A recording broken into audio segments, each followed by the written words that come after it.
நண்பர்கள் அனைவருக்கும் வணக்கம். நம்ம வீடியோவோட ஆரம்பிக்கும்போது இருக்கிற அந்த இமேஜை பார்த்துட்டு நிறைய பேர் வந்து, "அப்படி என்ன ரேஷன் கார்டில புது அப்டேட் வந்திருக்கும்? அப்படி என்ன மாற்றம் செஞ்சுருப்பாங்க? இது ஃபேக்கா தான் இருக்கும். சும்மா வீடியோ பார்க்கணும் அப்படிங்கிறதுக்காகவே போட்டிருக்காங்க." அப்படின்னு நிறைய பேர் வந்து பார்க்காமலே ஸ்கிப் பண்ணிட்டு போயிட்டுருக்கலாம். ஒரு சில பேர், "அப்படி என்னதான் அப்டேட் பண்ணியிருக்காங்க? சரி நம்ம பார்க்கலாம்." அப்படிங்கிற மாரி வந்து பார்க்குறவங்களும் இருப்பாங்க. ஸோ, போற்றுவோர் போற்றட்டும், தூற்றுவோர் தூற்றட்டும் அப்படிங்கிறத ஃபாலோ பண்ணுறது தான் நம்ம சேனலு. நல்ல விஷயம். நம்மள ஃபாலோ பண்ணுறவங்களுக்கு போய் சேரணும் அப்படிங்கிற ஒரு நல்ல எண்ணத்தில தான் நம்ம இந்த வீடியோவ வந்து அப்டேட் பண்ணணும். இந்த வீடியோ மட்டும் இல்ல, எல்லா செய்திகளையும் உடனுக்குடன் நம்ம வந்து அ அஃபிஷியலா இத வெரிஃபை பண்ணி, கன்ஃபார்ம் பண்ணிட்டு தான் நம்ம வீடியோல வந்து அப்லோட் பண்ணுவோம்.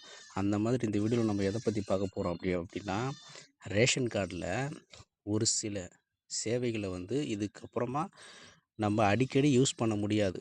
அதுக்கான விதிகள தான் இப்போ வகுத்திருக்கிறாங்க. அது என்னென்ன சேவைகள், எத்தன தடவ செய்யலாம்? அப்படிங்கிற மாதிரியான ஒரு ஃபுல் டீட்டெயில தான் நம்ம இந்த வீடியோல பார்க்க போறோம்.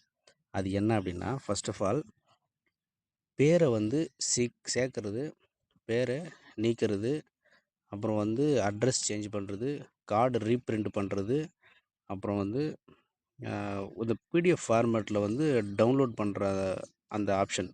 இந்த பிடிஎஃப் ஃபார்மேட் அப்படின்றது என்னன்னா, ஒரு சில கார்டு வந்து வெளியில பேர் இருக்கும். இப்ப ப்ரொவிஷன் வாங்குறப்ப பொருள் தருவாங்க. ஆனா, கார்டு நம்ம பிசிக்கலா கையில இருக்கிற கார்டுல பேர் இருக்காது.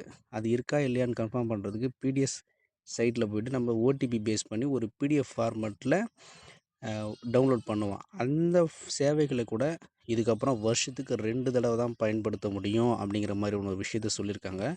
இது வந்து எதுக்காக இப்படி சொல்லியிருக்காங்க அப்படின்றது தெரியல.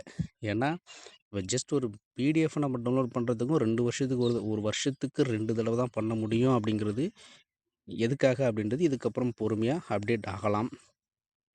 நெக்ஸ்ட்டு வந்து அட்ரஸ் சேஞ்ச் பண்ணுறதுக்கும் அதே மாதிரி தான் வருஷத்துக்கு 2 தடவ தான் அட்ரஸ் சேஞ்ச் பண்ண முடியும் அப்படிங்கிற மாதிரியான விஷயத்த சொல்லியிருக்காங்க. அதேபோல் ஒருத்தரோட பேரை சேர்க்கறதுக்கு கண்டிப்பா ஆதார் கார்டு முக்கியம்.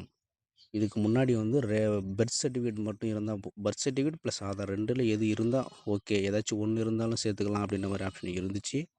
ஆனா இப்போ கண்டிப்பா ஆதார் கார்டு முக்கியம் அப்படிங்கிற மாதிரியான ஒரு விதிய சொல்லியிருக்காங்க. நெக்ஸ்ட்டு வந்து பார்த்தீங்க அப்படின்னா, இது வந்து எல்லா டிஎஸ்ஓவுக்கும் அஃபிஷியலா ஃபார்வர்ட் பண்ணியிருக்க ஒரு நியூஸ் தான் இது. நம்ம வந்து இத ஃபேக்கா இல்ல ஒரிஜினலா அப்படின்ற மாரி நம்ம விசாரிச்சு வெரிஃபை பண்ணதுக்கு அப்புறம் தான் நம்ம இந்த வீடியோவ அப்லோட் பண்றோம். ஸோ, இதுக்கப்புறம் நம்மளுக்கு ரேஷன் கார்டுல எந்த சேவை வந்து முக்கியமானதுன்னு நம்ம நினைக்கிறோமோ, அத ஃபர்ஸ்ட்டு நீங்க செஞ்சு முடிச்சுருங்க.